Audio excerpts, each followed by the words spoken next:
En 1848, sous la dure exploitation de la dynastie de Juillet et le développement du capitalisme, la France a été confrontée au problème de la grande disparité entre les riches et les pauvres. Et la classe dirigeante s'est appuyée sur son statut aristocratique pour occuper une position financière largement favorable. Le peuple français a fini par déclencher la révolution de février et a renversé la dynastie de Juillet. Les monarques féodaux tremblaient de peur face à cette révolution. L'ère du capitalisme libéral venait de s'ouvrir. Mais personne n'aurait pu prévoir que cette bourgeoisie, qui avait fortement prôné la lutte pour la liberté, se transformerait, après 74 ans, en une nouvelle génération de personnages pratiquant un régime autocratique. D'ici là, le monde disposera d'un tout nouveau régime, tout nouveau terme, le fascisme.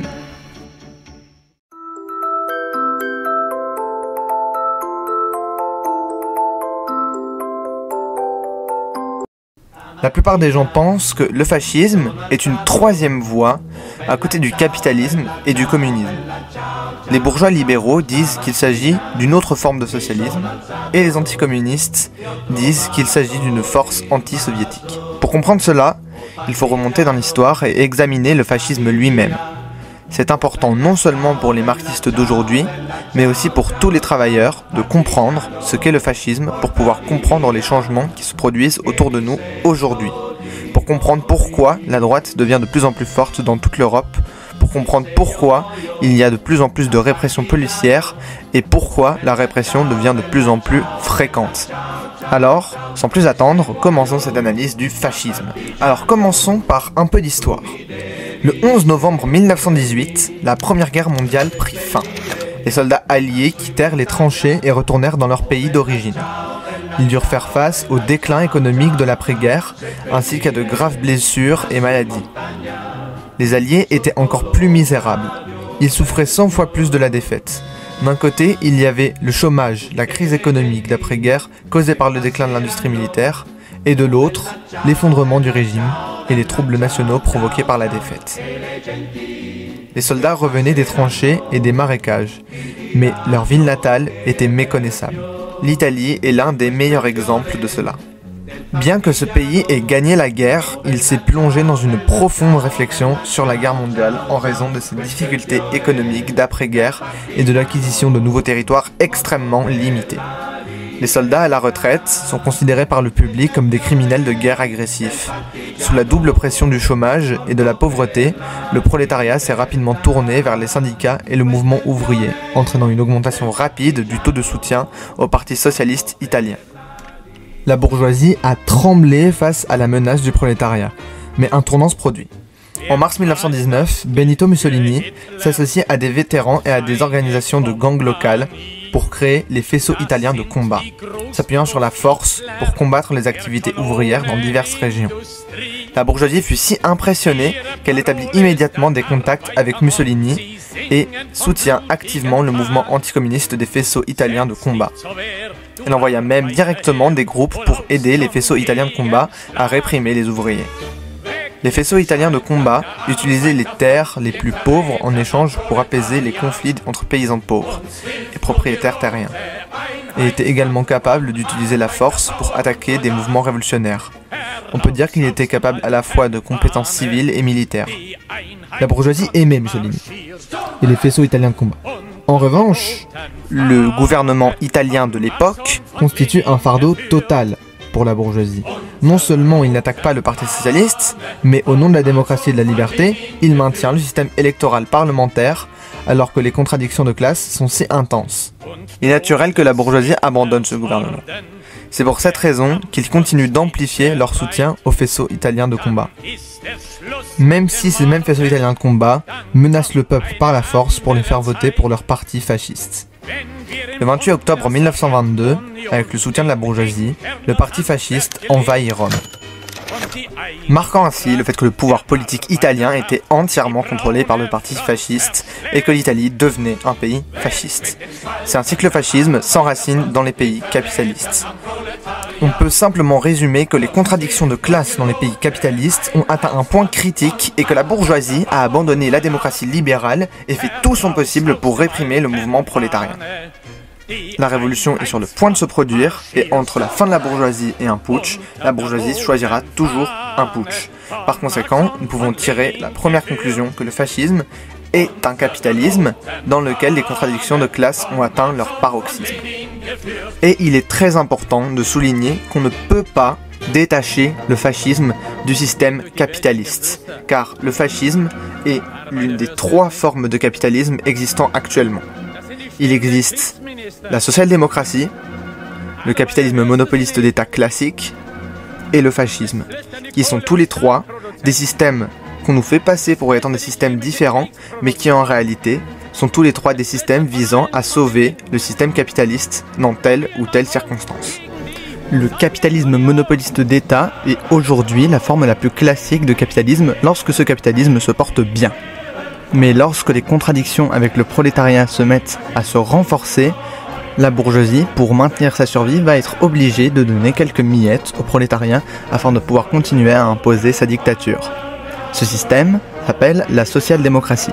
Ce système est le système utilisé par la bourgeoisie afin d'éviter une révolution lorsque la bourgeoisie peut encore se permettre de garder cette façade démocratique. Mais quand les contradictions sont trop fortes, que la bourgeoisie ne peut plus se permettre et qu'elle doit sans cesse renforcer la répression, eh bien nous arrivons à la 3e face du capitalisme, le fascisme.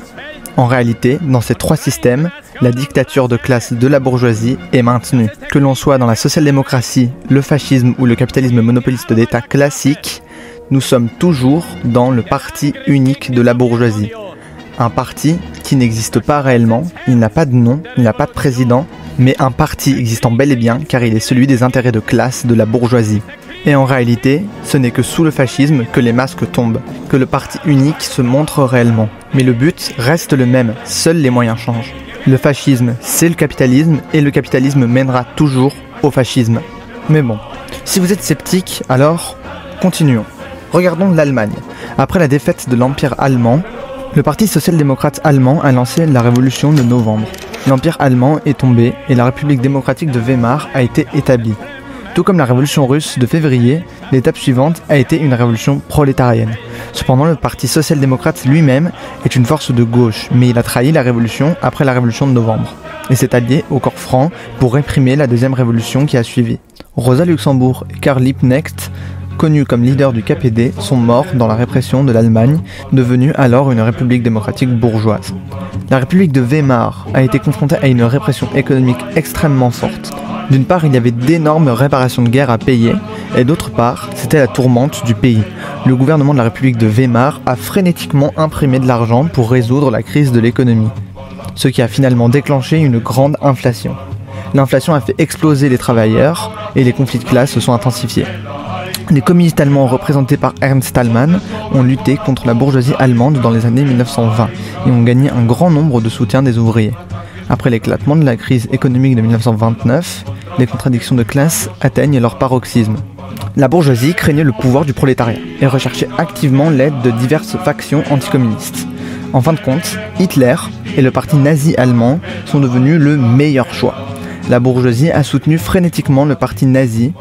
La Sturmabteilung a mené une propagande de guerre, a incendié le Reichstag et a blâmé le parti communiste allemand. Grâce à d'énormes sommes d'aide financière, le parti nazi a lancé une attaque totale, courtisé activement les anticommunistes de tout le pays et attaqué divers partis visant directement les élections générales allemandes de 1933. Après la victoire de Paul von Hindenburg, il nomme Hitler chancelier. Avec la mort de Hindenburg en 1934, c'est Hitler qui prend le contrôle total du pouvoir. Le scénario qui suit est très populaire, feu du Reichstag pour arrêter le parti communiste allemand et annuler les élections démocratiques afin de préparer une nouvelle guerre. Jetons un bref regard sur d'autres pays. L'État espagnol s'affaiblit, les conflits de classe s'intensifient, la gauche a chassé la famille royale, la guerre civile espagnole est terminée par la victoire du fascisme. Au Chili, Salvador Allende a tenté de mettre en œuvre un socialisme pacifique et excessif alors que la bourgeoisie contrôlait encore l'appareil d'État. En conséquence, le coup d'État militaire anticommuniste de droite de Pinochet a conduit à la mort du président Allende et le gouvernement militaire a réprimé les révolutionnaires. Eh bien oui, le noyau du fascisme, c'est le capitalisme, et c'est un capitalisme sous la dictature de la bourgeoisie monopoliste extrêmement anticommuniste. La logique ici est que les contradictions de classe sont d'une intensité sans précédent. Afin de se protéger, la bourgeoisie doit utiliser tous les moyens pour réprimer le mouvement ouvrier. Pour y parvenir, il faut un élément central, la bourgeoisie monopoliste.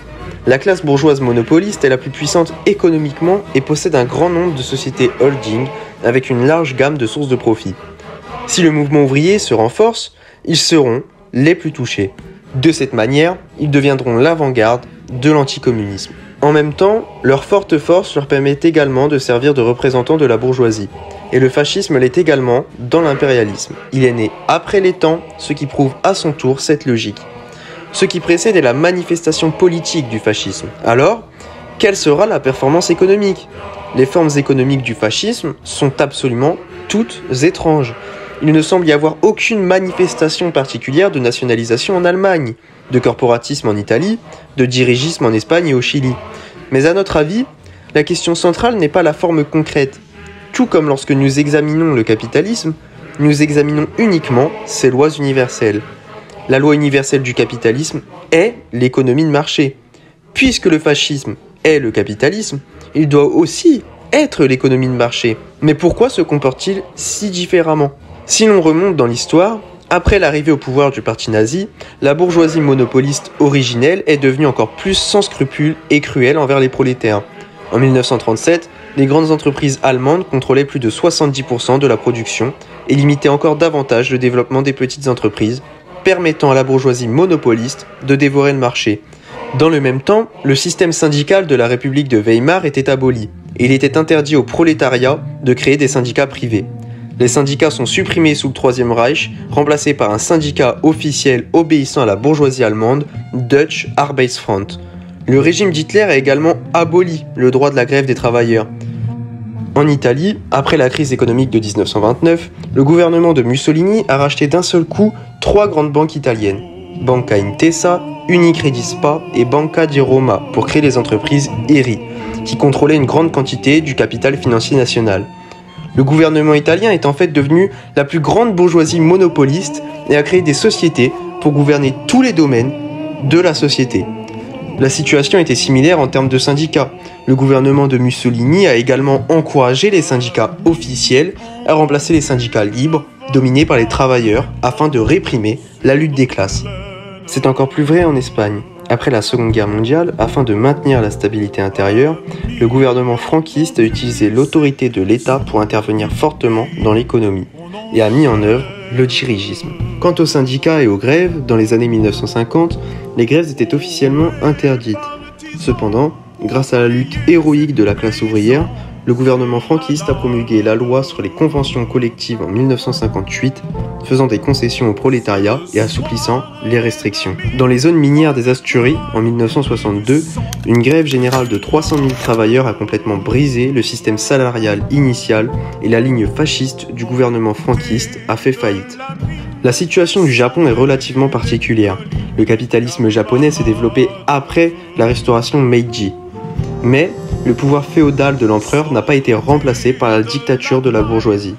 Par conséquent, la ligne fasciste du Japon a été provoquée par le militarisme, non pas à cause de la force de la bourgeoisie, mais parce qu'elle s'est développée rapidement, en peu de temps, sous le règne de l'empereur féodal. Enfin, au Chili, la bourgeoisie a été dévastée par les tentatives de Salvador Allende pour une transition socialiste, pacifique, et s'est tournée vers le soldat anticommuniste Augusto Pinochet. Avec la chute du gouvernement Allende, le gouvernement Pinochet a lancé des privatisations à grandes échelles, des ventes aux enchères d'entreprises publiques ou encore la reprivatisation des zones importantes. Les consortiums chiliens en ont profité et les terres ont également été reprivatisées. Comme d'autres régimes fascistes, Pinochet a aboli les syndicats, le salaire minimum ou encore le droit aux travailleurs de faire la grève. Prises ensemble, ces réalités historiques nous permettent de résumer les caractéristiques de l'économie fasciste. La ligne économique fasciste n'est pas seulement une économie de marché, mais aussi une économie de marché qui réconcilie les contradictions de classe. Par rapport à l'économie de marché ordinaire qui permet aux syndicats d'exister, l'économie de marché fasciste et sa ligne politique sont complémentaires, et toutes deux ont la bourgeoisie monopoliste au centre. Afin d'atténuer la lutte des classes, la bourgeoisie a utilisé des tactiques à la fois dures et douces. D'une part, elle a été incapable d'attaquer les révolutionnaires et les communistes. et d'autre part, elle a éliminé toutes les organisations ou dispositions légales susceptibles de provoquer la lutte des classes. Nous avons analysé les caractéristiques du fascisme ci-dessus. Lorsque la lutte des classes atteint sa limite, la bourgeoisie monopoliste fait de son mieux pour contenir le mouvement ouvrier et la lutte des classes dans le capitalisme afin de maintenir sa domination. Dans ces circonstances, le capitalisme a ôté son masque d'hypocrisie et les anciennes libertés et démocraties ont disparu, ne laissant que tromperie et répression. Le fascisme n'est pas compliqué, mais certains dérivés du fascisme sont la source d'idées confuses chez la population. Par conséquent, afin de résoudre ces pensées confuses, nous avons résumé plusieurs questions. Premièrement, le fascisme signifie-t-il nécessairement une guerre étrangère? Deuxièmement, le fascisme a-t-il nécessairement un lien direct avec un génocide? Troisièmement, qu'est-ce que le nazisme? Et enfin, le fascisme est-il mort? Examinons les questions une par une. Tout d'abord, le fascisme ne signifie pas une guerre étrangère. Lorsque nous examinons ce point, nous voyons toujours l'Allemagne, l'Italie ou encore le Japon qui ont lancé des guerres d'agression et causé des désastres au peuple du monde. Mais ce n'est pas le cas pour l'Espagne ou le Chili. La guerre étrangère n'est donc pas causée par le fascisme. Par exemple, il n'y avait pas de fascisme pendant la Première Guerre mondiale, mais les pays étaient toujours en guerre. Alors, quelle était la cause exacte de ces guerres? La réponse est l'impérialisme. Le noyau du fascisme est toujours le capitalisme de la bourgeoisie monopoliste. Et il n'y a pas de contradiction entre l'impérialisme et le fascisme. Il est donc très possible qu'il s'agisse à la fois de fascisme et d'impérialisme. Pour plusieurs pays capitalistes, l'essence de la Seconde Guerre mondiale était encore à la répartition inégale du butin impérialiste et le développement ultérieur des contradictions du développement impérialiste inégal après la Première Guerre mondiale. Avec l'avènement de la Première Guerre mondiale et la crise économique de 1929, les contradictions de classe et les contradictions impérialistes se sont conjuguées, poussant les pays fascistes à déclencher la Seconde Guerre mondiale. La meilleure preuve en est que l'Espagne, le Chili et d'autres pays n'ont lancé aucune guerre d'agression, car les guerres capitalistes ne visent pas à étendre le territoire, mais à élargir le marché et le champ de l'exploitation. Il s'agit alors d'impérialisme, pas d'un certain type de guerre caractéristique du fascisme. Si nous nous calmons et y réfléchissons, nous découvrirons que l'objectif fondamental de la guerre entre l'Allemagne, l'Italie et le Japon était de s'emparer des colonies britanniques, françaises et américaines. Il ne s'agit pas seulement des colonies, cela inclut également l'asservissement des peuples des pays vaincus, comme les habitants de la France de Vichy, et le futur plan directeur oriental pour l'Union soviétique. La question suivante est donc, quel est le lien entre le génocide et le fascisme? Nous ne pensons pas qu'ils soient liés. Nous pensons que cette question doit être considérée en relation avec le nazisme. Nous avons tous entendu dire que l'Allemagne et le Japon ont mené des expériences humaines, cruelles et des massacres. Mais nous n'avons jamais entendu parler de tels massacres en Italie, en Espagne et au Chili. Nous connaissons très bien les crimes contre l'humanité commis par la classe dirigeante japonaise et la persécution des nazis envers les juifs. Et cela ne doit pas être oublié. Mais le génocide en lui-même n'est pas une extermination pour le plaisir d'exterminer. Si nous ne séparons pas les activités économiques et ne les combinons pas avec la ligne fasciste de réconciliation de classe, alors le génocide doit également servir ce point. Nous devrions donc examiner cette question en conjonction avec le nazisme. Le fascisme semble toujours promouvoir l'État et la nation, mais ce n'est pas pour une raison particulière, simplement à cause de la nécessité d'atténuer les contradictions de classe. Imaginons, nous sélectionnons 100 Français, 10 sont au niveau d'Elon Musk et 90 sont prolétaires. Si nous considérons ce problème en termes d'appartenance ethnique, alors ces 100 personnes ne font qu'un. Mais si nous utilisons la classe, ces 100 personnes seront divisées en deux côtés, l'un étant constitué des bourgeois et l'autre étant constitué des 90 prolétaires. C'est le but de la propagande nationale, vous faire croire à tort que vous, Elon Musk, êtes le même genre de personne. Vous faire croire à tort que vos ennemis sont des ouvriers allemands, qui sont aussi des prolétaires, incitant ainsi le prolétariat à s'entretuer. C'est le but de la propagande du nationalisme. Petit rappel, le nationalisme en lui-même n'est ni bien ni mauvais, il dépend de la classe qu'il sert. Au Vietnam, il a été utilisé pour unir le peuple vietnamien pour résister aux envahisseurs américains et français. Pendant la Seconde Guerre mondiale, l'Allemagne, l'Italie et le Japon ont particulièrement encouragé le nationalisme, mais à des degrés différents. L'Allemagne et le Japon ont encouragé le nationalisme dans une bien plus grande mesure que l'Italie. Ici, nous devons évoquer le nazisme. Toutes les atrocités et les slogans de propagande que nous avons vus dans l'Allemagne nazie sont centrés sur le nationalisme extrême de la suprématie des Aryens. Lorsque ce type de nationalisme sert la guerre impérialiste fasciste, il a tendance à évoluer vers le nazisme. Ce qui influence cette tendance, ce sont les objectifs et l'ampleur de cette guerre impérialiste. Le nationalisme de l'Allemagne et du Japon est plus extrême, car ces deux pays ont des plus grands objectifs de guerre. L'Allemagne doit vaincre la Grande-Bretagne, la France, les États-Unis et encore l'Union soviétique pour obtenir le statut d'hégémonie mondiale, tandis que le Japon doit s'emparer de l'Asie, l'Océanie et vaincre les États-Unis sur le champ de bataille du Pacifique. En revanche, le nationalisme italien est relativement modéré. La puissance industrielle de l'Italie étant faible, l'Italie ne peut pas s'engager librement dans la guerre et n'a donc naturellement pas besoin de mener une propagande nationaliste à une telle échelle. En général, nous croyons que le fascisme est la ligne politique et le moyen économique, tandis que le nazisme est le contenu de la propagande idéologique dans le domaine culturel, après que le nationalisme soit devenu extrême. Le nazisme a servi la guerre impérialiste fasciste. Le fascisme, quant à lui, n'exige pas nécessairement le nazisme, mais le nazisme exige le fascisme en tant que ligne économique. Le fascisme doit naturellement être le fondement du nazisme en tant que ligne culturelle. C'est pourquoi le nazisme doit avoir besoin du fascisme, car s'il n'existe pas une telle ligne politique et de tels moyens économiques, il n'est pas du tout nécessaire de mettre en œuvre le nazisme. Enfin et surtout, le fascisme est-il mort à cette époque ? Il faut le comprendre. Nous pensons à la racine du fascisme, qui est l'intensification des contradictions de classe. La bourgeoisie doit abandonner la démocratie libérale pour maintenir sa domination. En d'autres termes, le fascisme est inévitable et marque la fin du capitalisme. La contradiction entre le prolétariat et la bourgeoisie favorise le développement de la lutte des classes, et le développement de la lutte des classes favorise le déclenchement de la révolution. Il y aura alors inévitablement une période pendant laquelle la bourgeoisie luttera pour maintenir sa domination.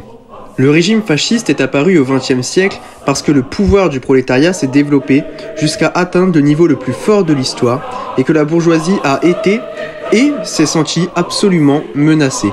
Pendant la guerre froide, les pays occidentaux étaient bien plus anticommunistes qu'ils ne le sont aujourd'hui, et cela s'appuie également sur ça.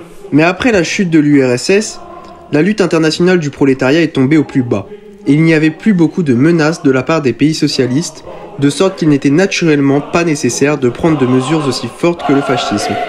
Mais l'approche fasciste modérée existe toujours, mais elle a changé d'apparence. Avant l'émergence du fascisme, il y avait de véritables forces prolétariennes dans les parlements. Mais maintenant, les partis communistes dans les parlements de divers pays ont perdu depuis longtemps leur efficacité au combat. Par exemple, avec le Parti communiste de la Fédération de Russie de Zyuganov, ces partis communistes eux-mêmes sont également bourgeois. Le faux parti communiste trompe le prolétariat. Il semble qu'il autorise et soutienne le communisme, mais en réalité, il s'engage dans la réconciliation des classes. Quant aux gangs néo-nazis actifs dans divers pays, nous sommes plus enclins à penser qu'ils sont simplement des gangs plus cosmiques que le fascisme, car leurs principaux symboles sont les symboles nazis et certains slogans racistes. Mais ce n'est pas ce dont la bourgeoisie a besoin. La bourgeoisie soutient le fascisme, non pas à cause de ses slogans et symboles, mais parce qu'elle veut supprimer les contradictions de classe. Par conséquent, certains prennent l'exemple d'Azov en Ukraine, l'existence de néo-nazis en Russie, et disent que ces deux pays sont des pays fascistes. Nous pensons que c'est déraisonnable, car la question n'est pas de savoir si ces gangs existent, mais de savoir si l'analyse bourgeoise du fascisme part de là. En dernière analyse, le fascisme est un moyen par lequel la bourgeoisie abandonne la démocratie libérale et procède à une répression sanglante lorsque le capitalisme est menacé. Le nazisme est un dérivé du fascisme et un slogan de propagande du nationalisme. Le dernier effort de la bourgeoisie est plein de sang et de cruauté, essayant d'entraîner davantage de prolétaires dans la tombe. Il est prévisible que le fascisme revienne, mais ce n'est pas un désastre, mais un symbole de la fin du capitalisme. Le phénomène des personnes diffusant des émissions restera toujours dans l'histoire et ne reviendra jamais. Les camarades qui ont aimé cette vidéo peuvent s'abonner à notre chaîne YouTube. Votre soutien est notre plus grande motivation pour continuer à faire plus de contenu.